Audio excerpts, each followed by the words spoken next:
Há 2000 anos, um dos momentos mais marcantes da história aconteceu. Jesus Cristo foi crucificado pelo Império Romano. Mas sua morte não foi o fim da história. Na verdade, foi apenas o começo de um legado repleto de mistérios, crenças e relíquias sagradas. Segundo a tradição cristã, Jesus ascendeu ao plano celestial, porém alguns dos objetos que testemunharam aquele dia permaneceram aqui na Terra. A cruz em que ele foi pregado, a coroa de espinhos que lhe perfurou a testa. O que aconteceu com esses itens? Teriam sido destruídos, perdidos pelo tempo? Ou será que estão por aí, ocultos em coleções secretas ou expostos diante de nossos olhos sem sequer suspeitarmos? Ao longo dos séculos, reis, imperadores e até cavaleiros das cruzadas buscaram essas relíquias sagradas, dando origem a histórias incríveis que parecem terem saído de um livro de fantasia, outras tão misteriosas que até hoje dividem opiniões. Então, prepare-se para mais uma viagem fascinante pelo tempo. Hoje vamos explorar as lendas e os fatos por trás de objetos sagrados ligados à figura de Jesus. Onde estão essas relíquias? Elas são autênticas?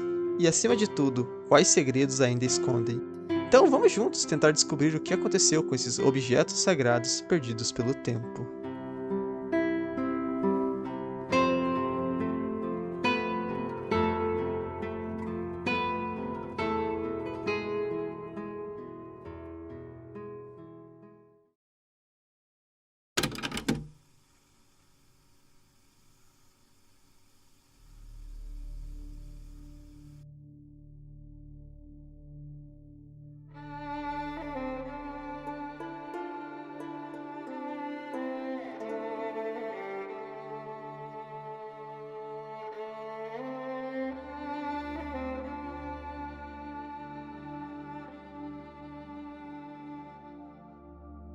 E para começarmos, vamos falar da história da coroa de espinhos de Cristo, que é um dos mais fascinantes quando falamos de relíquias sagradas. Afinal, esse era um instrumento de tortura colocado na cabeça de Jesus durante sua crucificação. E sua importância para a fé cristã é inegável, e saber aonde ela está seria muito importante. Mas aqui surge a grande pergunta: o que aconteceu com essa coroa depois daquele fatídico dia? Será que realmente sobreviveu ao tempo, sendo preservada por séculos? Ou será que o que temos hoje, sim, você não ouviu errado, temos hoje expostos por aí em vários museus pelo mundo, são apenas fraudes criadas pelas pessoas com o passar do tempo? O destino da coroa de espinhos, ao que tudo indica, começou a ser documentado no século IV, quando Santa Helena, mãe do imperador Constantino, aquele mesmo do Concílio de Nicéia e primeiro imperador cristão de Roma, embarcou em uma missão para encontrar as relíquias da Paixão de Cristo.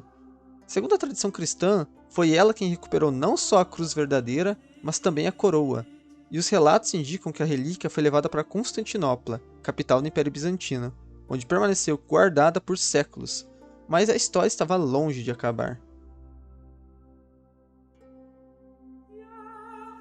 Para isso, vamos avançar agora para o século XIII, quando o rei francês desempenhou um papel crucial nessa saga. O rei Luís IX, um monarca extremamente devoto, ficou sabendo que a coroa de espinhos estava em posse do imperador latino de Constantinopla, Balduíno II. E é importante lembrar que estamos no contexto das Cruzadas, e esse foi um período em que Constantinopla estava sob o governo de imperadores latinos, que, atolados em dívidas e com o império à beira do colapso, viram a relíquia como uma forma de levantar fundos. Assim, em 1238, Luís IX comprou a suposta coroa de espinhos e a levou para a França, onde mandou construir a deslumbrante Sainte-Chapelle, uma capela especialmente dedicada a abrigar essa e outras relíquias sagradas. Mas revoluções geralmente não perdoam nem mesmo as relíquias mais sagradas, e durante a Revolução Francesa, a Sainte-Chapelle foi saqueada, e a coroa de espinhos acabou indo parar na Biblioteca Nacional da França. Até que no início do século XIX foi devolvida à igreja e passou a ser mantida na Catedral de Notre-Dame, em Paris.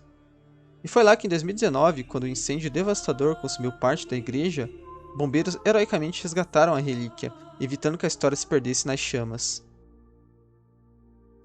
Porém, veja só uma coisa, a coroa que está em Notre-Dame hoje é, na verdade, um aro entrelaçado de junco, sem nenhum espinho. Isso porque, ao longo dos séculos, os espinhos foram sendo distribuídos para diferentes reis, igrejas e nobres como símbolos sagrados.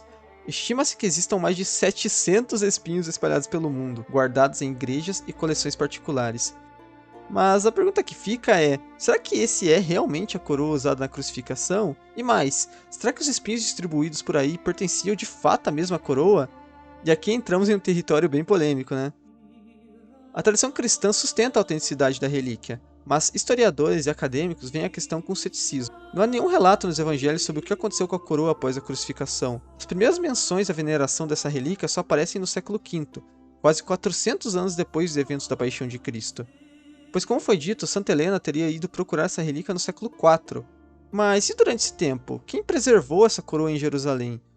Os cristãos de lá teriam pego ela e guardado após a crucificação? Ou será que esse objeto já era uma falsificação naquele tempo que foi dado a Santa Helena? E outra, se de fato fosse a coroa de espinhos verdadeira de Jesus guardada há quase 1300 anos, o rei latino de Constantinopla teria trocado por dinheiro? Em um contexto medieval, é razoável pensar que um objeto sagrado, que seria um grande fator de proteção para o império em ruínas, valeria menos que dinheiro? Bom, eu não sei vocês, mas se eu fosse um imperador e tivesse com o meu império em colapso, eu preferiria ter o apoio de Deus do que qualquer coisa, né? Não gostaria de deixar Deus bravo, por assim dizer, né? São, de fato, muitas perguntas a serem respondidas. E, além disso, pesquisas botânicas indicam que a coroa preservada em Paris foi feita de junco do norte da Europa, uma planta que não é nativa de Israel. Já os espinhos guardados em outras igrejas pertencem a uma árvore conhecida como Gizipus spina Christi, que de fato cresce na região da Judéia. Então, qual é a verdade? Estamos diante da relíquia real ou de uma tradição que foi moldada ao longo de séculos? O que sabemos é que, independente de sua autenticidade, a coroa de espinhos continua sendo um símbolo poderoso da paixão de Cristo, inspirando fé, devoção e, claro, muita curiosidade histórica. Agora me diz, você acredita que essa relíquia resistiu ao tempo e realmente pertenceu a Cristo? Ou acha que estamos diante de mais uma peça de história que se tornou maior do que a própria realidade? Deixe sua opinião nos comentários, por favor, com educação, né, gente? Eu prezo muito porque a gente tenha uma sessão de comentários muito saudável, como foi do vídeo do cristianismo. Então, compartilhe sua opinião aqui nos comentários que eu adoraria debater com você.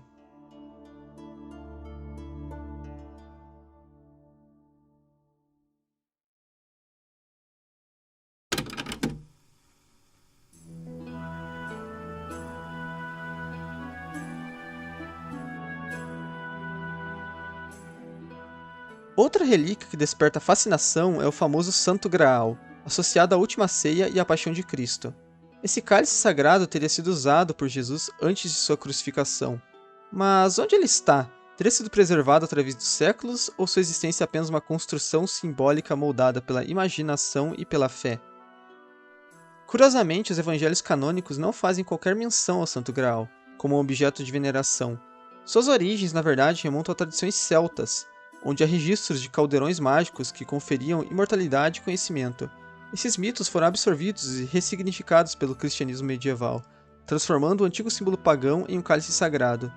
Sua primeira aparição ocorre apenas no século XIII, no poema Perceval, O Conto do Graal, de Chrétien de Troyes. Nessa obra, o Graal não é um cálice, mas um prato reluzente que concede poderes sobrenaturais. A associação do Graal com o cálice da Última Ceia surge um pouco depois, com Robert de Boron, que o coloca no centro da lenda cristã. Segundo essa tradição medieval, José de Arimateia teria levado o cálice para a Bretanha, onde se tornou um artefato sagrado guardado por uma linhagem secreta. Esse enredo se mesclou a histórias arturianas, dando origem à famosa busca do Graal, pelos Cavaleiros da Távola Redonda. O Santo Graal então deixou de ser apenas um objeto e passou a simbolizar uma jornada espiritual e a busca pela redenção. É importante lembrar, gente, que essas histórias arturianas são fictícias, tá bom? Acho que não ficou claro no texto, por isso tô deixando esse disclaimer aqui, né, gente? Porque acho que tem muita gente que não sabe isso. E cabe um vídeo mais pra frente, a gente falando desses personagens interessantes da história que podem ou não ter existido, tá bom? Acho que seria bem interessante a gente gravar um dia. O século XIII não foi apenas uma época de surgimento literário do Graal, mas também, como visto antes, o período das Cruzadas, e certamente nesse período deve ter tido um boom nas buscas por relíquias. Afinal, imagine você indo à Terra Santa como um cavaleiro medieval. O que não deveria se passar na sua mente? Talvez se eu chegar no mesmo lugar onde Jesus andou, eu possa ainda achar objetos deixados por ele. Eu realmente gostaria muito de saber o que se passava na mente deles na época, né? Eu acho muito interessante isso. Por isso fica claro que o contato com o Oriente Médio trouxe novas inspirações místicas e esotéricas, incluindo a ideia de relíquias poderosas. Os Cavaleiros Templários, uma ordem militar e religiosa, foram frequentemente associados ao Graal, sendo apontados como possíveis guardiões. Disse que, após a queda da ordem em 1312, o Graal teria sido escondido em algum lugar desconhecido da Europa. Mas a Idade Média também foi pródiga em teorias alternativas. Algumas lendas afirmavam que o Graal não era um cálice, mas uma pedra caída do céu, uma fonte de conhecimento divino. Já outros sugeriram que ele não estava na Europa, mas sim escondido em templos secretos no Oriente. Vários artefatos já foram identificados como o verdadeiro Graal. O Cálice de Valência, guardado na Catedral Espanhola de mesmo nome, é uma das principais candidatas, sendo datado do século I e possivelmente de origem oriental. Outro pretendente é o Santo Cálice de Gênova, um recipiente de vidro verde que supostamente foi trazido para a Europa durante as Cruzadas. No entanto, nenhuma dessas relíquias pode ser comprovada como lendário Graal. Independente de sua veracidade, o Santo Graal permanece uma das lendas mais poderosas da cultura ocidental, e sua busca continua a inspirar gerações, alimentando a imaginação e o desejo por respostas sobre os mistérios da história.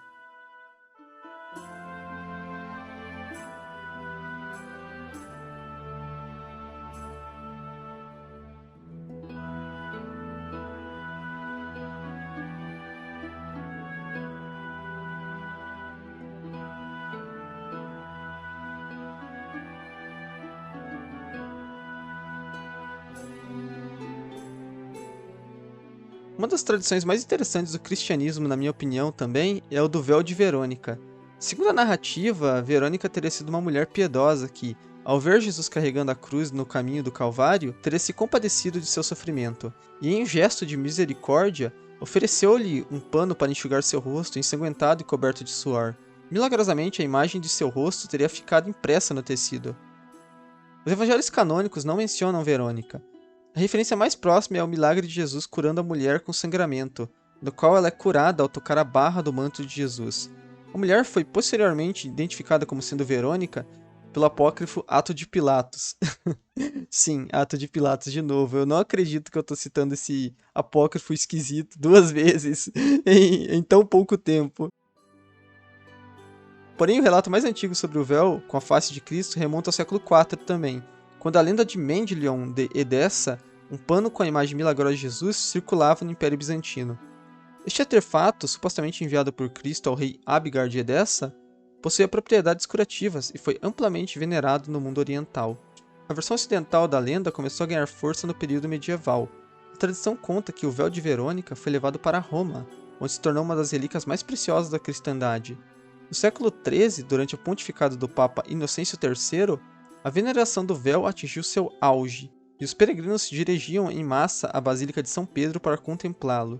Com o tempo, cópias da relíquia foram espalhadas por diversas igrejas europeias, cada uma reivindicando ser a verdadeira. Teoricamente, a relíquia original teria sido guardada na Basílica de São Pedro por séculos, mas relatos indicam que desapareceu misteriosamente durante o saque de Roma de 1527. Alguns acreditam que foi roubado ou destruído. No entanto, o Vaticano ainda exibe um véu que afirma ser a relíquia autêntica, embora esteja tão desgastado que a imagem mal pode ser discernida. Outras igrejas também reivindicam a posse do verdadeiro véu. Uma das mais conhecidas é o véu de Manopello, uma relíquia guardada na Itália e que exibe a imagem etérea de Cristo, visível sob certas condições da luz. Especialistas debatem sua autenticidade, mas a igreja nunca o reconheceu oficialmente como o véu de Verônica.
A lança do destino, também conhecida como lança sagrada ou lança de Longinos, é outra relíquia da tradição cristã.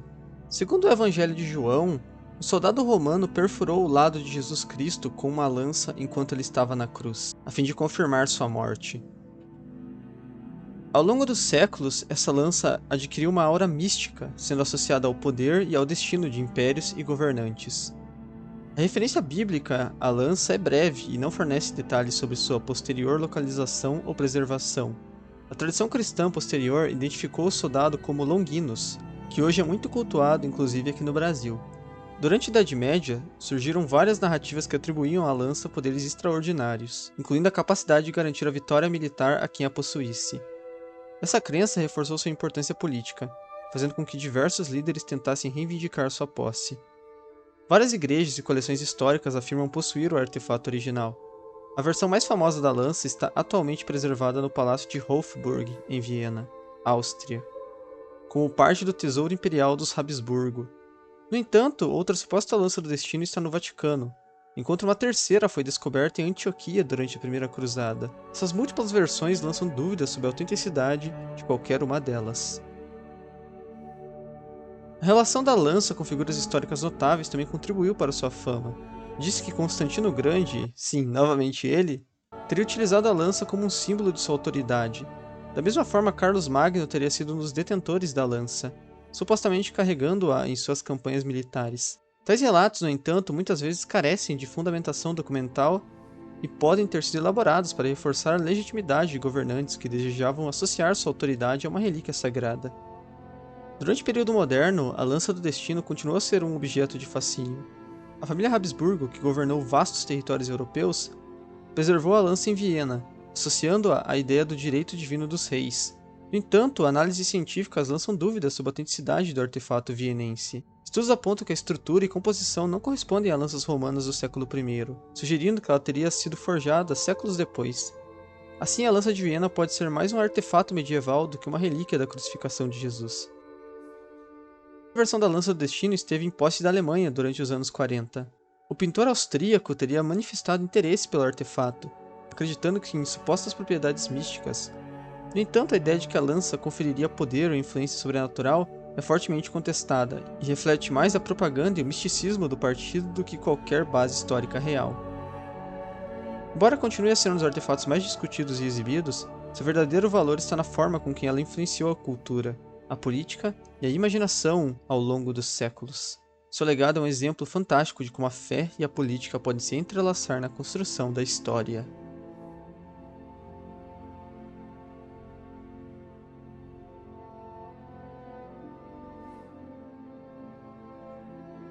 E finalmente chegamos ao objeto que talvez seja o mais interessante de todos, a Vera Cruz. Não apenas uma das relíquias mais reverenciadas da cristandade, mas também uma das mais intrigantes e debatidas. Com uma história que mistura fé, poder e a própria história do mundo, por que não? A cruz onde Jesus Cristo foi crucificado, o instrumento que selou o destino da humanidade segundo a tradição cristã, é muito mais do que um objeto de sentença máxima. Ela é um símbolo de sacrifício, redenção e, para muitos, um artefato de poder divino. A história da Vera Cruz começa obviamente com a crucificação de Jesus, mas sua jornada após a morte de Cristo é cheia de reviravoltas fascinantes. A tradição cristã sustenta que após a crucificação, ela foi rapidamente enterrada ou destruída pelos romanos, temendo que ela se tornasse um objeto de culto. No entanto, a verdadeira cruz pode não ter desaparecido completamente. Como dito antes, séculos depois, Santa Helena partiu em uma expedição para encontrar a verdadeira cruz. Seu trabalho levou à descoberta de vários fragmentos de madeira que foram identificados como partes da cruz de Cristo. A partir dessa descoberta, fragmentos da Vera Cruz começaram a ser espalhados por várias igrejas e monastérios ao longo da Europa e do Oriente Médio. Durante séculos, as partes da Vera Cruz foram altamente valorizadas e muitos reinos e nobres competiram por ela, acreditando que sua posse trariam bênçãos divinas. Durante as cruzadas, especialmente na Primeira Cruzada, a Cruz de Cristo foi associada à missão divina dos cavaleiros cristãos. A ideia era que, ao lutar em nome de Cristo, eles estariam restaurando e protegendo não apenas a Terra Santa, mas também as relíquias sagradas. A própria cidade de Jerusalém foi tomada, em parte, para garantir a proteção da Vera Cruz, que se tornou um dos símbolos mais poderosos da cristandade. No entanto, o destino dela, assim como de outras relíquias, não foi linear e nem sem desafios. Por volta do século XIII, a cruz desapareceu da vista pública, e mesmo durante a Idade Média, seu paradeiro tornou-se um mistério. Fragmentos de madeira continuam sendo atribuídos à Veracruz, e na verdade, há centenas de peças que alegam ser partes da verdadeira cruz de Cristo. Mas em algum lugar entre as lendas e a história, fica impossível distinguir o que é realidade e o que é mito. Em 1187, após a derrota dos cruzados na Batalha de Hattin, supostamente a relíquia foi capturada pelos muçulmanos e levada a Damasco. Alguns relatos indicam que, mais tarde, ela foi devolvida a Jerusalém, onde continua a ser reverenciada, mas sua história se confunde com a história de muitas outras relíquias e a linha entre a realidade e o mito se torna cada vez mais tênue. Atualmente, o que é considerado parte da Veracruz está espalhado por todo o mundo, principalmente na Europa. Muitos lugares reivindicam possuir fragmentos originais. A Basílica de Santa Cruz de Roma, por exemplo, guarda uma das coleções mais significativas, com várias partes da cruz sendo exibidas para os fiéis. Outros fragmentos estão em igrejas e museus, e são considerados por muitos como símbolos de poder espiritual. No entanto, a questão central permanece: quais partes da Veracruz são verdadeiras? Alguma é verdadeira? Independente disso, a falta de provas definitivamente não diminui de maneira alguma a força simbólica da relíquia, que continua a ser uma representação do sacrifício divino. A Veracruz não é apenas um objeto histórico, mas um ícone de fé, vitórias e transformações espirituais.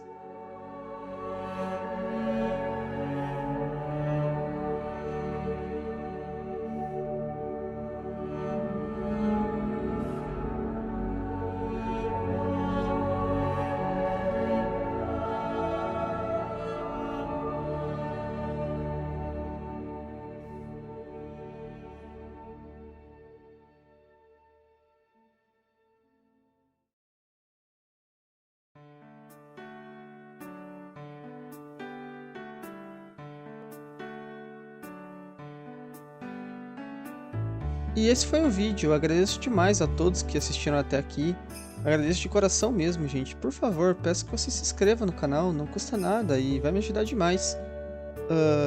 O canal cresceu muito, mas ele pode crescer ainda mais se você se inscrever e dar aquela força. Deixa um like também, não custa nada, vai me ajudar bastante.